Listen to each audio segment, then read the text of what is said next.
my glasses so I don't see the reflection.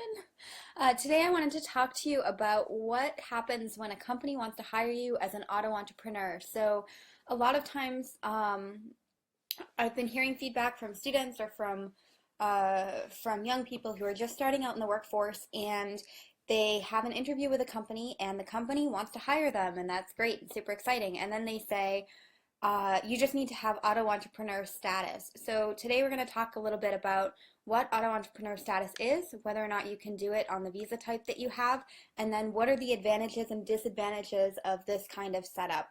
Hint, there are a lot of disadvantages for you and a lot of advantages for the company, and the legal area is a bit fuzzy. So we're going to talk about that today. So if a company wants to hire you as auto entrepreneur, the very first thing you need to do is to make sure that you have a visa status that enables you to work as auto entrepreneur. So if you're on a student visa, the answer unfortunately is no, you can't be auto entrepreneur as a student. It used to be in sort of a gray area where technically it wasn't allowed, but you might be able to sign up and get away with it.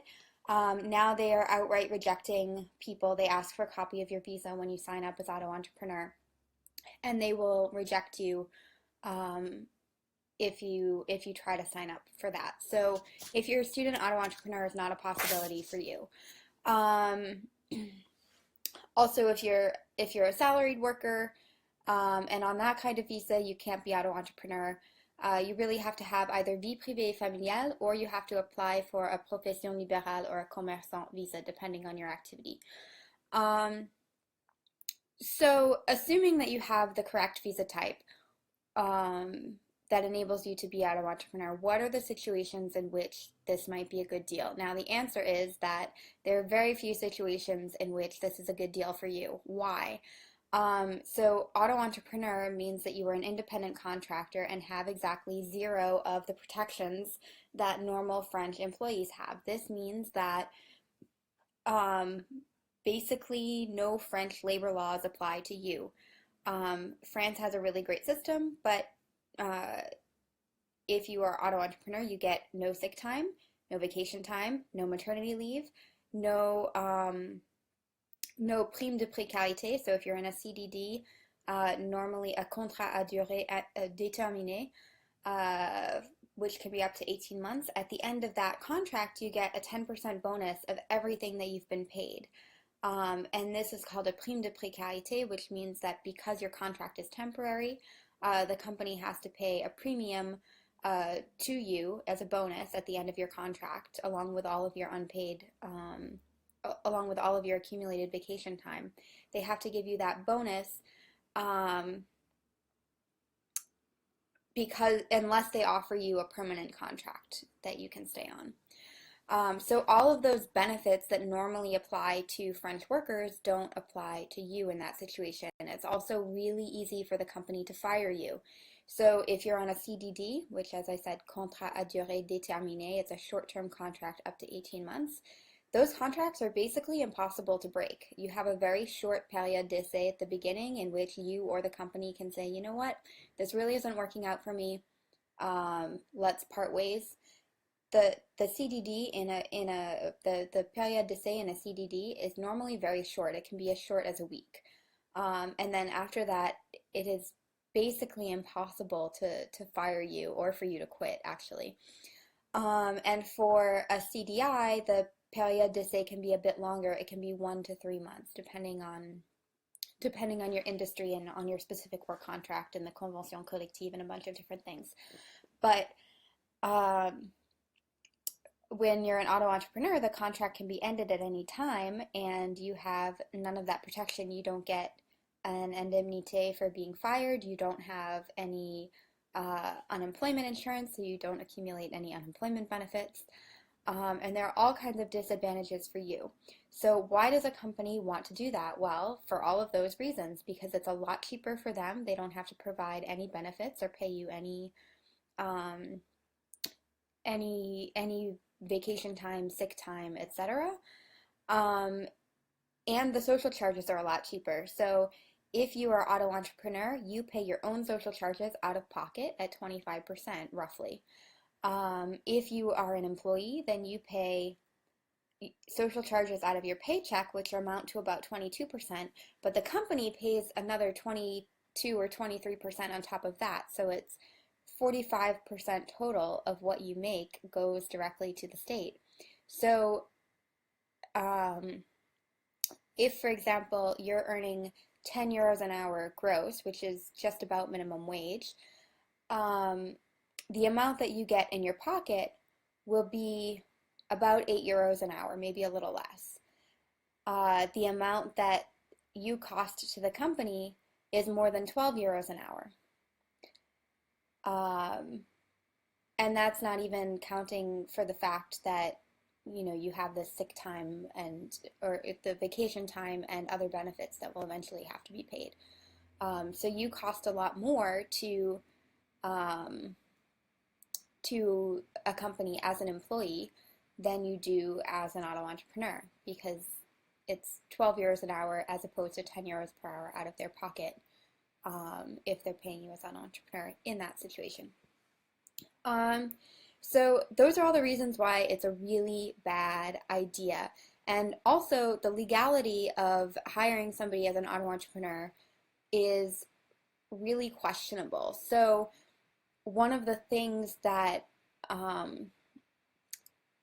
that is really controversial about the auto entrepreneur status is exactly this situation where, for example, a language school tries to hire you in a contract that should really be a CDD. It should really be a short-term employment contract, because they control the conditions in which you work, the hours that you work, the amount of pay that you get. They have a dress code. They have, regulations that would seem to apply to employees. If all of those things apply to you, officially you're an employee. And and if you're not setting your own rates, if you don't have multiple clients, if you don't have all of these things that really make it clear that you're a freelancer and not an employee, then you're in a really precarious situation, because both you and the company could get in trouble with URSAF for something called Tabai simule. And what that means is that what that means is that basically the company is evading social charges, according to URSAF, and you do not want to get on URSAF's bad side. Don't do it. So basically, if you find yourself in this situation, then technically you're an employee, but you're not really an employee, and the company is evading social charges, but also they can accuse you of evading social charges and agreeing to this contract that doesn't really fit into the typical employment contracts and employment situations that are legal in France, which are highly regulated. And so you can also find yourself in hot water if you're agreeing to these contracts that are technically not allowed. So, it might seem like a really good idea when a company says, oh, great, we'll hire you, just sign up as auto entrepreneur. But legally and financially for you, it's actually a really raw deal. And so I would encourage you to avoid those situations. And I wish I knew who to report them to. I don't feel like anybody is really, any French organization is really investigating these and calling companies out on them. So unfortunately, it might mean, giving up a job that is not possible for you. I wish there were a better situation, but it seems like more and more companies are doing that. If you are going to accept a position under these circumstances, here's some advice that I have for you. 1, make sure that you have a really clear contract and have it read over by an independent attorney. I recently had somebody in my Facebook group, Americans in France, who was going to accept one of these positions, teaching at a language school, and they had some really ridiculous policies that were in her that were in her contract. Like if she was 10 minutes late, they were going to dock her pay by 50%.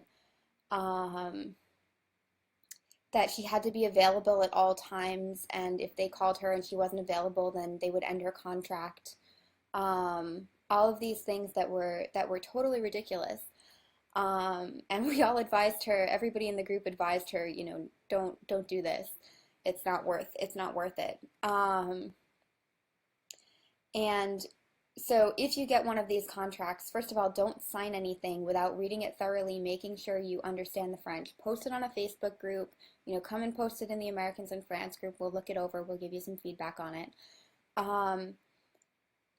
But you know, have it reviewed independently and make sure you really understand what you're getting yourself into. Because you don't want to sign anything that says, you know, you'll owe, if you end the contract, you'll owe damages to the company, and have to pay somebody else to teach your courses if you're not available, or like crazy things like that make absolutely no sense.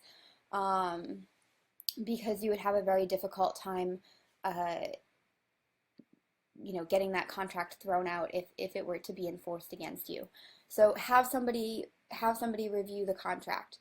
The second thing is to make sure you keep as much control as possible over your hours and over the rate that you set. So whether you accept, if it's for a language school, for example, you know, make sure that they can't just schedule you whenever they want, that there's really a back and forth about whether or not you're going to accept certain clients, and what your availability is, and you know, when and how you're able to work. So you're really keeping, because you're a contractor and not an employee, that you're really keeping the control over your schedule, and you're sort of maintaining your budget. Now, of course, the problem with that is that, you know, depending on how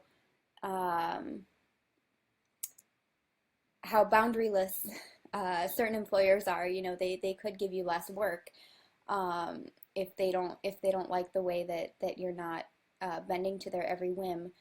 So unfortunately, that's one of the risks of, you know, having good boundaries with some of these companies. But you really, for your own sanity, need to maintain some of these boundaries and maintain your status as a contractor more than an employee.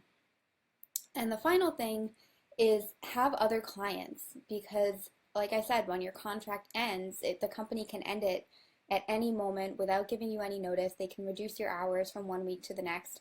All of the things that can't happen in traditional employment that usually protect the employees from these types of abuses by companies. So you really want to make sure that you protect yourself in terms of having multiple streams of income, multiple clients, and that your contract does not have any exclusivity clause, because again, that would be an employment contract, not a contractor contract.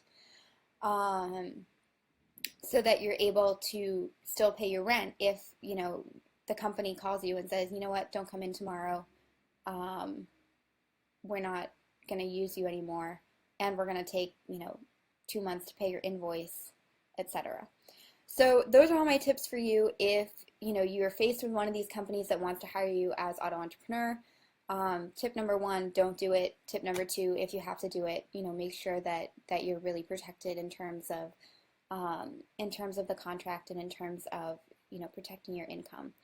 So if you like this video, I want to hear about what are your biggest challenges about working in France, finding work in France, writing your CV, your cover letter in French, dealing with French workplaces, French employment laws and culture, any of those things. I want to hear about it, so give me a comment on this video telling me what your questions are, and I'll try to treat it in another Facebook live video in the coming days or weeks. And then the second thing is I have a free gift for you for watching this video. It's a visa cheat sheet which tells you all the types of visas that you can get to live and work in France, and what type of work each visa allows you to do. So as I mentioned, you know, if you're on a student visa, you're not technically allowed to be auto entrepreneur, but you are allowed to work part-time up to 964 hours a year on a work contract. So those things are outlined in the visa cheat sheet that goes over 8 different kinds of visas that you can have for living and working in France. So to download that, you want to click on the link in this video summary for Aweber, and you want to enter your email address, and I will email you that video link or that download link right away. So thanks for your comment, and let me know what questions you have about living and working in France. Take care. Hey, this is Allison Grant Lunes. Thanks for watching my video.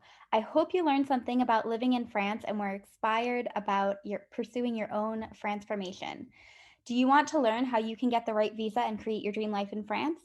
Like this video, subscribe to this channel, and to the Profiles in Franceformation podcast for more inspiring stories about people who made their Franceformation a reality, and for more tips and tricks on how to make your Franceformation happen for you. If you want to learn more about what visa is right for you and how to pursue your Franceformation, you can check out my book, Foolproof French Visas, which goes over basically every single way that you can possibly move to France. It's available as an ebook or in paperback on Amazon, and it will help you identify the right visa for you and prepare a successful application.